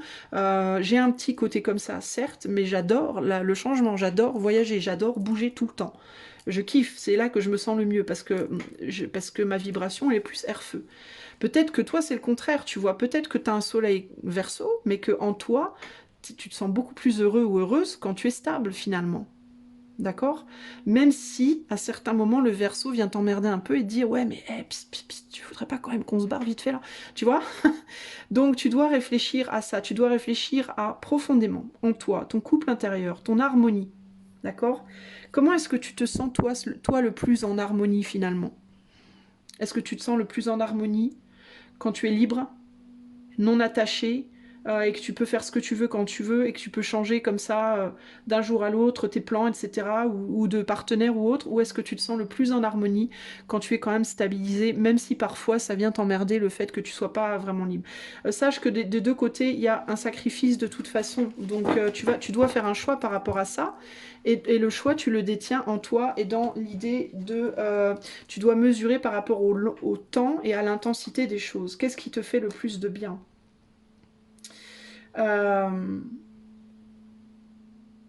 Peut-être ici qu'on te dit, toi, on a quand même l'ardeur, la passion, le flambeau. Et en même temps, cultiver son propre Éden. Pour certains d'entre vous, il peut y avoir le besoin un peu des deux aussi. Hein. Il peut y avoir le besoin d'être peut-être dans un couple avec quelqu'un sur le long terme, mais dans un couple où tu sois libre d'être toi et de faire ce que tu veux. C'est peut-être ça aussi, hein, d'une certaine manière ici. Hein. Peut-être que tu dois... parce que si, par exemple, en toi, tu te dis, moi, mon idéal, ce pourquoi j'aurais envie de prier, c'est de trouver quelqu'un avec qui je sois sur le long terme, mais avec qui je sois libre. Bah, c'est peut-être juste ce que tu dois matérialiser, en fait. Hein. Donc, si tu es dans un couple qui t'enferme, ben, sors de cet enfermement, vois si tu peux pas avoir plus de liberté. Et si tu es dans une relation libre avec quelqu'un, mais la personne ne veut pas s'engager avec toi sur le long terme, ben, trouve quelqu'un d'autre. Peut-être qu'on te dit ici, peut-être que toi, tu as besoin de trouver un petit peu des deux, c'est-à-dire une personne qui soit là pour toi toujours, qui soit peut-être, pourquoi pas, qui se marie avec toi, pourquoi pas, Mais néanmoins, peut-être que vous viviez pas ensemble, peut-être que vous ayez un accord de liberté physique, peut-être et psychique, et tu vois ce que je veux dire? Après tout, on est sur le Verseau. Le Verseau, c'est un signe innovateur. C'est un signe qui ne suit pas la tradition. C'est un signe qui se crée tout seul. Donc peut-être que toi, il te faut aimer d'une manière innovatrice. Donc dans un couple atypique, on va dire. Ou peut-être aussi que toi, si c'est pas par rapport à un couple, c'est par rapport à une passion. Peut-être que tu pourrais, si tu n'arrives pas à te décider entre faire de la peinture plus que aller au bureau, bah, peut-être que tu dois t'aménager un peu des deux. Peut-être que tu devrais peut-être faire un mi-temps au bureau et un mi-temps où tu te dédies uniquement à ta peinture. Tu vois, tu coupes ta journée en deux si tu peux pas décider. Il peut y avoir ça aussi. Qu'est-ce qu'on a ici? On a le pendu. Le fait de se mettre en suspens parce qu'on n'arrive pas justement à savoir ce qu'on veut, ben, mets-toi en suspens quelque temps, prends du recul et essaye de voir les choses sous des angles différents. Le pendu, c'est ça, c'est j'ai besoin de voir, tu vois, des angles différents. J'arrive pas à voir avec juste ce que j'ai. Et là, on a Nadir. Et Nadir, c'est l'ombre, en fait, c'est la difficulté à voir la lumière dans l'ombre. Peut-être qu'en ce moment, toi, tu te sens comme ça, dans le noir absolu, t'as du mal à voir. Tu vois une lumière possible, mais t'as peur qu'elle grandisse aussi, peut-être. Tu vois, t'as peut-être les yeux sur quelque chose ou quelqu'un, tu t'es mis peut-être en retrait de cette activité ou de cette personne, parce que tu sais pas quoi en faire et tu te sens peut-être submergé par la situation et tu sais pas comment l'envisager. Mais on te dit, t'as peut-être peur que si tu te focalises trop là-dessus, bah, que t'aies plus que de la lumière, mais que l'ombre disparaisse complètement. Ou l'inverse. Et on te dit, mais tu sais, tu peux avoir un yin-yang sinon, hein. Tu peux avoir un équilibre aussi. Hein. Tu peux te focaliser dessus jusqu'au stade où ça fait la moitié de la carte. Et puis après, bah, tu gères, tu t'essaies de garder un équilibre, et là, tu seras bien, tu vois. Donc il y a cette idée de, peut-être qu'il faut un peu des deux, d'accord? Un peu des deux mondes, d'une certaine manière. Ça peut être quelque chose comme ça pour toi. On a la naissance, et on a l'énergie, et on a la tentation. Il y a quelque chose qui te tente, mais tu as peur que ça te submerge, je pense. 5 d'épée, peur de... ouais, le fait de tourner en rond. Ah, peut-être qu'il y a déjà... Alors pour certains, vous êtes marié ou en couple avec quelqu'un, et vous avez peur que cette nouvelle relation vienne foutre en l'air votre couple. Pour d'autres, alors, il peut, typiquement, vous pouvez peut-être rencontrer quelqu'un qui ne sera pas dérangé d'être la tierce personne. Ou alors, demandez à votre couple si ça embête l'autre que vous ayez une tierce personne. Pourquoi pas? Ou alors, mettez-vous en couple avec cette nouvelle personne et puis trouvez, je sais pas moi, épousez-la et puis... mais à condition d'être libre peut-être d'avoir d'autres personnes. Enfin, je sais pas, soyez créatifs, c'est peut-être ça aussi, je vous parle de créativité, mais peut-être qu'on vous dit, mais sois créatif en fait, plutôt que de vouloir absolument t'enfermer dans un monde ou dans l'autre. Mais peut-être qu'il te faut simplement trouver un compromis ici, tu vois, d'une certaine manière. T'as peut-être peur, si t'es célibataire, de te perdre toi, en mode j'irais bien dans cette relation, mais j'ai peur que ça me bouffe et de me perdre. Mais non, t'es pas obligé. T'es pas obligé de faire ça. Si jamais cette personne, cette nouvelle personne dans ta vie, elle commence à poser des actions qui font que tu te sacrifies, bah t'arrêtes, tu mets les hauts là, hein, tout simplement. C'est aussi simple que ça. Et par rapport à une activité, ben, je te dis, si t'as peur que ça prenne trop ton temps, une passion, une créative ou autre, et ben, tu te mets des limites. Tu te dis, mais je fais moitié-moitié, je me mets en mi-temps à mon boulot et puis à mi-temps pour ce que j'aime, tu vois. Enfin, pour moi, il y a l'idée ici de, mais pourquoi tu t'enfermes dans un malheur, en fait? Pourquoi tu veux troquer un malheur pour un autre, en fait? T'es pas obligé de faire ça, tu vois. Innover, être un Verseau et innover et trouver des moyens différents de faire les choses. Et proposer aux gens autour de toi, si ça implique d'autres gens, bah propose. Tu sauras pas tant que tu n'auras pas proposé, donc demande. Est-ce que ça t'embête si on fait comme ça, parce que moi je suis pas heureux ou je suis pas heureuse dans la situation présente. Patron, j'ai besoin de m'exprimer dans un autre boulot, est-ce qu'on peut faire un mi-temps? Je sais pas, essaye de, tu vois, de poser des actions qui te permettent d'avoir un petit peu peut-être des deux, de trouver un équilibre comme ça. Si tu peux pas trouver un équilibre, ni dans la passion, ni dans l'amour profond, ni dans le long terme, ni dans le court terme, bah tu peux trouver un équilibre en essayant de faire un peu des deux. Ok?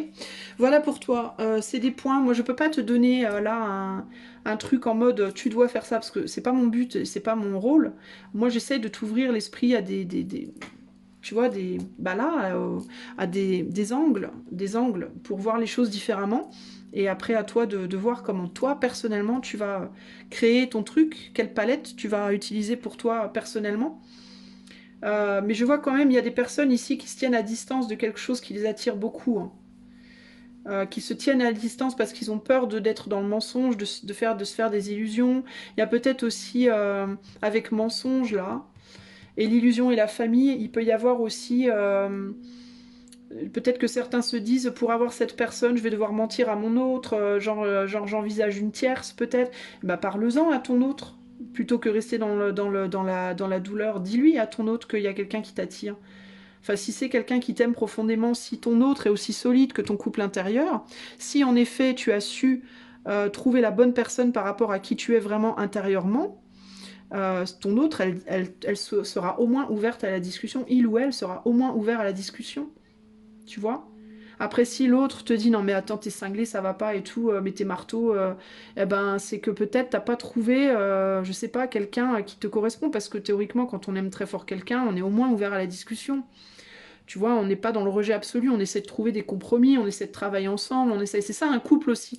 Un couple, c'est censé, c'est une entreprise, il faut qu'on se dise les choses, il faut qu'on, tu vois, qu'on pose des solutions, qu'on propose, qu'on tâte le terrain, il n'y a que comme ça qu'on peut vraiment trouver ses marques, en fait, et pour que tout le monde soit heureux, en fait. Voilà ce qui me vient.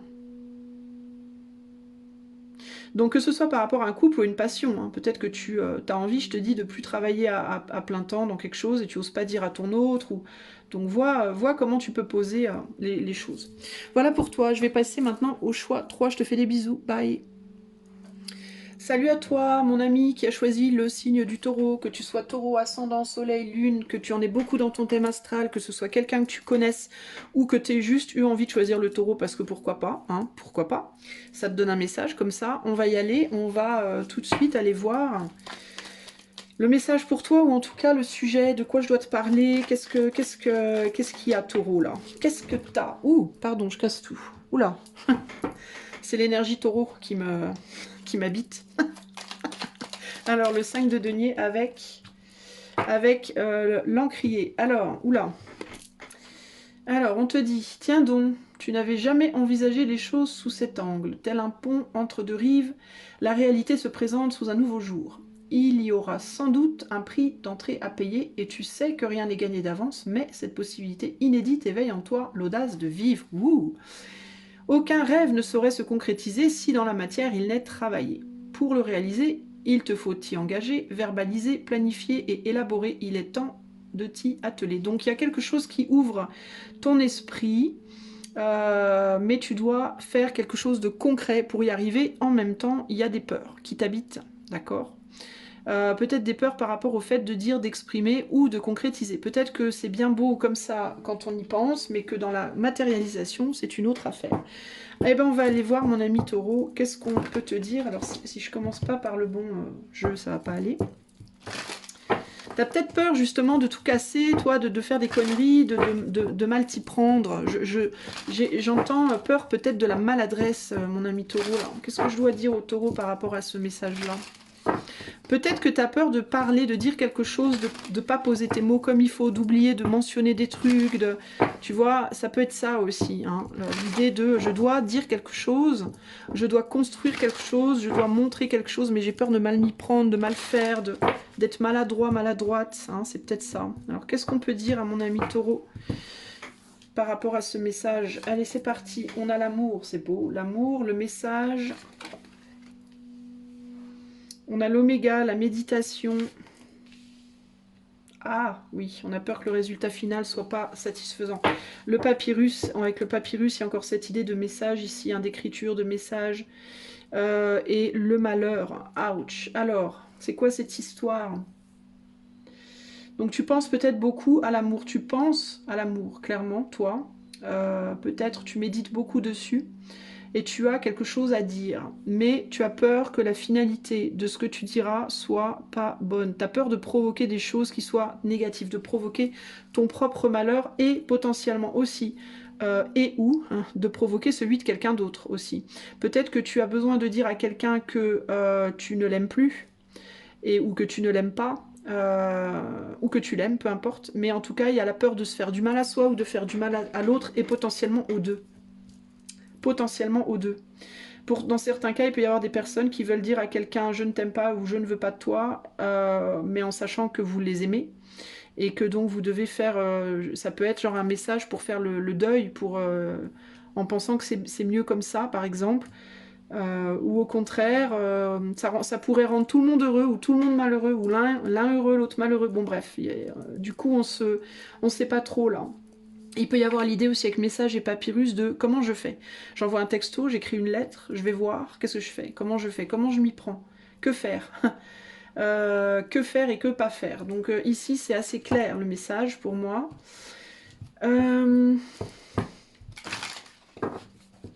Il peut y avoir ici plus un problème en termes de la forme que le fond.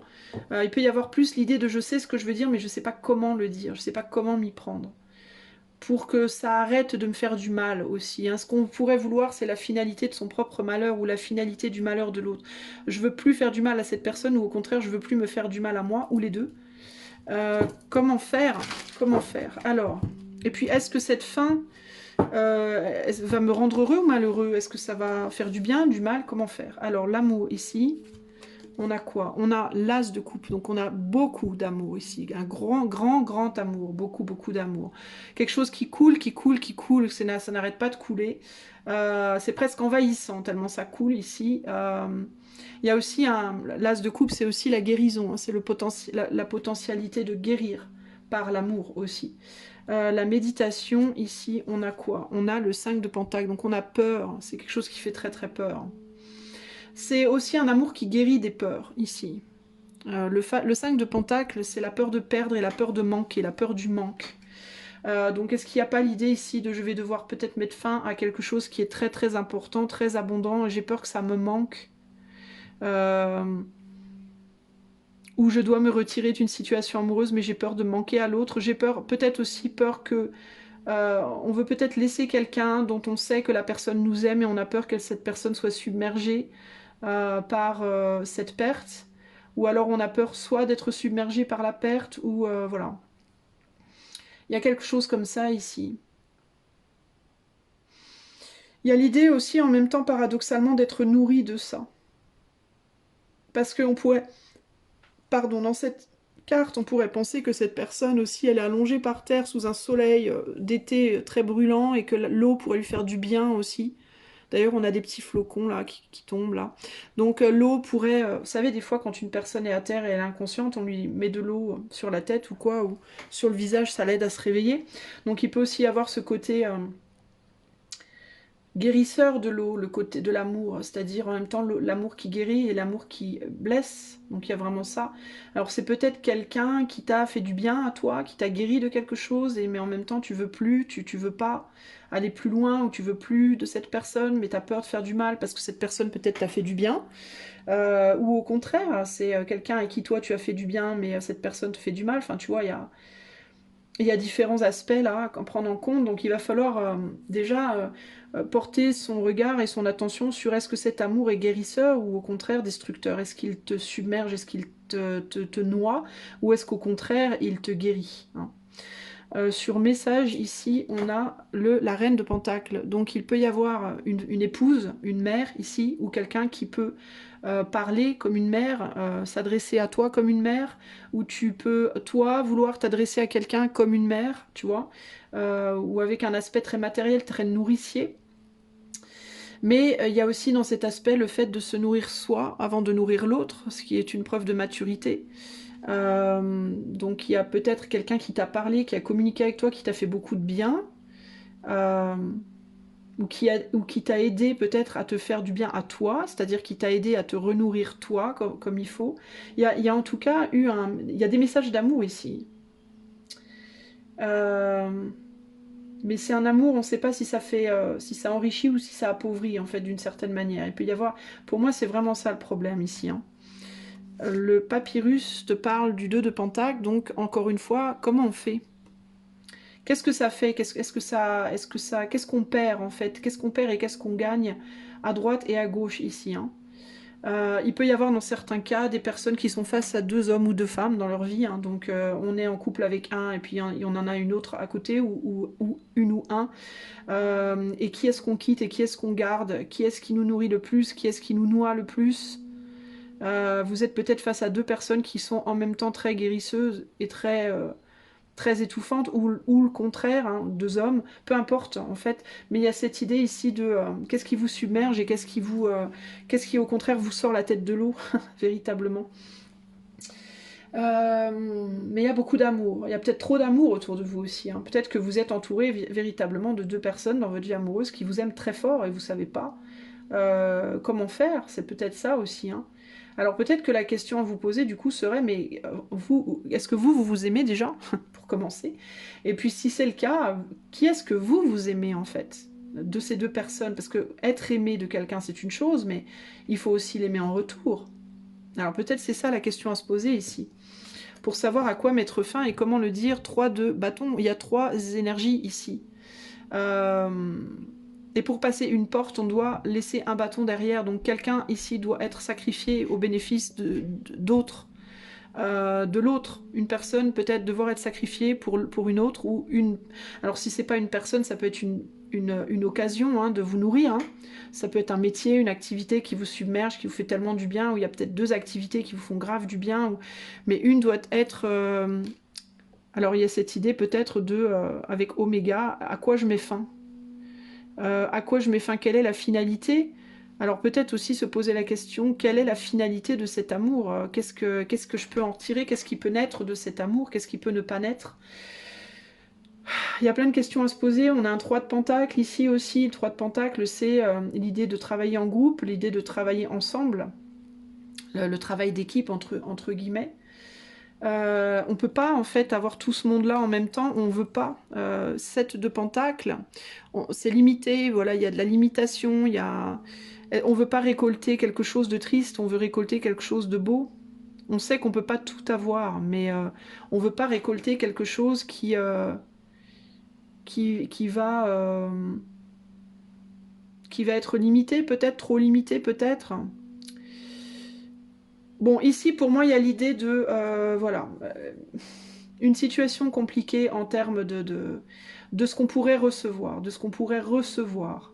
Moi, je pense que toi, il faudrait que tu te demandes aussi qu'est-ce que toi, à qui tu veux donner, à quoi toi tu veux donner. Quand on est entouré de choses que l'on aime, il faut savoir laquelle on aime le plus soi-même. Quand on est entouré de personnes qui nous aiment, il faut savoir aussi qui l'on aime soi. Et si on aime tout le monde de manière égale, et si on aime tout de manière égale, alors il n'y a plus qu'une seule solution, c'est un moitié-moitié. Après, si on parle de personnes, tout le monde n'aura pas forcément envie d'être une moitié. Mais ça, c'est une autre histoire. Ça devra être, entre guillemets, la décision, on va dire, finale dans l'histoire. D'accord ? Il peut y avoir l'idée aussi de personnes qui sont OK pour, par exemple, avoir un couple à 3, hein, pourquoi pas. Mais il peut y avoir du coup la question concrète qui se pose de la mise en pratique de la situation. Comment comment me mettre à un endroit, où me poser en fait. Par exemple, si tu es quelqu'un qui peut pas te partager entre deux personnes et que tout le monde est d'accord pour faire un couple à 3, oui, ça existe les amis, hein, je sais, c'est assez choquant pour beaucoup, mais ça existe. Je vais vivre avec qui? Est-ce qu'on va tous arriver à vivre ensemble ou pas? Et puis si on veut pas vivre ensemble, où est-ce que je dois vivre? Et puis peut-être que je devrais du coup vivre un peu à droite, un peu à gauche, et comment on fait, et comment on se partage, et comment on met en pratique les choses. C'est très compliqué ici. On est submergé par beaucoup d'éléments à la fois et on ne sait pas comment s'y prendre. Je note que j'ai que des pentacles là, alors 5... Attends, 7... 14... On retombe sur un 5... Ouais, donc c'est le moi face à la construction de quelque chose. Et on retombe sur le 5, et le 5 de Pentacle, c'est donc la peur de perdre et la peur de manquer. Donc on veut aller faire quelque chose, on veut faire quelque chose de concret, mais on a peur de perdre une opportunité. Alors moi, je pense que véritablement, ici, tu dois aller là où toi, tu as le plus envie d'être. En fait, c'est simple. Et tu dois construire là où tu as le plus envie de le faire. Je pense que c'est vraiment le plus important. Parce que l'amour que les autres te portent, c'est une chose, encore une fois, mais c'est pas... ça doit commencer par toi. À mon avis, ça doit démarrer en toi déjà. Où est-ce que toi, tu vas te sentir le mieux? Parce que c'est là où tu te sentiras le mieux que tu feras aussi le mieux. Si tu es dans un endroit où tu te sens pas bien, ce que tu vas produire en termes justement de matérialisation, ça va pas être top, parce que tu vas pas être bien à la base. Alors que si tu es dans un endroit où tu te sens dans l'harmonie intérieurement, où tu te sens inspiré intérieurement, alors tu vas être beaucoup plus productif ou productive. D'accord? Ici, on a quoi? On a la sagesse. Alors peut-être aussi l'idée de la sagesse, et on a le 7 de coupe, donc encore cette idée d'opportunité et d'illusion. Peut-être aussi fais appel à ta propre sagesse pour savoir où est-ce que tu as une vraie opportunité, où est-ce que tu t'illusionnes, mais sagesse, adversaire, erreur.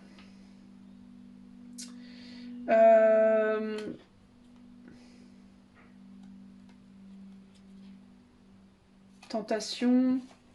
Attends, j'essaie de comprendre ce qu'on veut me dire ici. Ouais, il y a l'idée que tout ce qui tente n'est pas forcément bon à prendre aussi. Et il y a l'idée aussi de...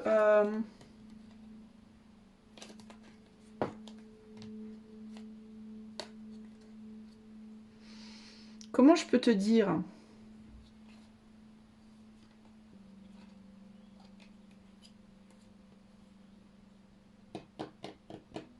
J'avais autre chose qui m'était venu en tête et puis c'est ressorti aussi vite que c'est venu. J'essaie de me souvenir de ce qui me venait. Bah, je sais plus, c'est ressorti. Mais je sens qu'il y a autre chose. Je vais essayer de demander. Qu'est-ce qui est ressorti de ma tête? Qu'est-ce qui est sorti de ma tête que je voulais dire? Je disais, toutes les opportunités sont pas forcément bonnes à prendre, mais il y avait autre chose. 3 de coupe, prêtresse, 2 de bâton. Réunion familiale, joie, fête, etc. La grande prêtresse, c'est les secrets. La sagesse par rapport à la joie. Et le 2 de bâton, le choix.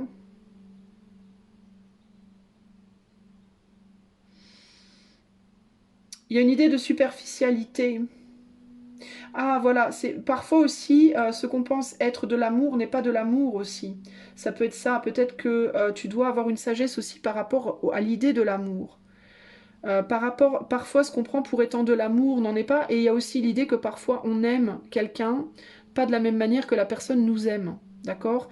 La personne peut t'aimer profondément alors que toi tu ne l'aimes que superficiellement, ou l'inverse.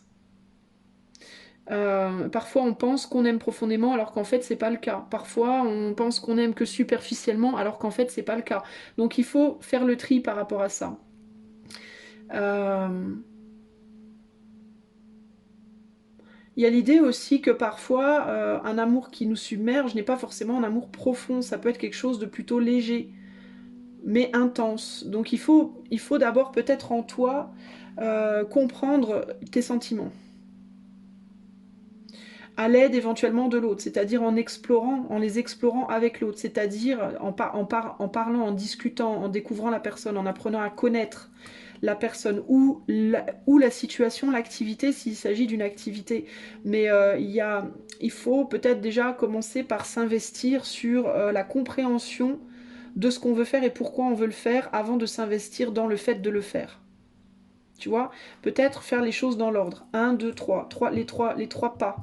Il y a quelqu'un qui marche ici. Donc, déjà, faire les choses dans l'ordre. Commencer par, si c'est par rapport à une personne, commencer à bien connaître la personne pour arriver à comprendre vraiment ce qu'on ressent. Et une fois qu'on l'a compris, là, on sait où on veut aller. Donc, il y a peut-être aussi un besoin comme ça de step 1, step 2, step 3, de faire les choses dans l'ordre et de manière, on va dire, logique, justement, par rapport à la sagesse, et puis je sais plus quelle était la carte du coup. Là on a l'étoile, du coup on a l'idéal, donc le fait d'aller chercher, d'aller vers un idéal, peut-être on idéalise aussi parfois les gens, les choses, les situations, mais on ne les comprend pas, c'est pas parce qu'on idéalise quelque chose qu'on comprend la chose, d'accord?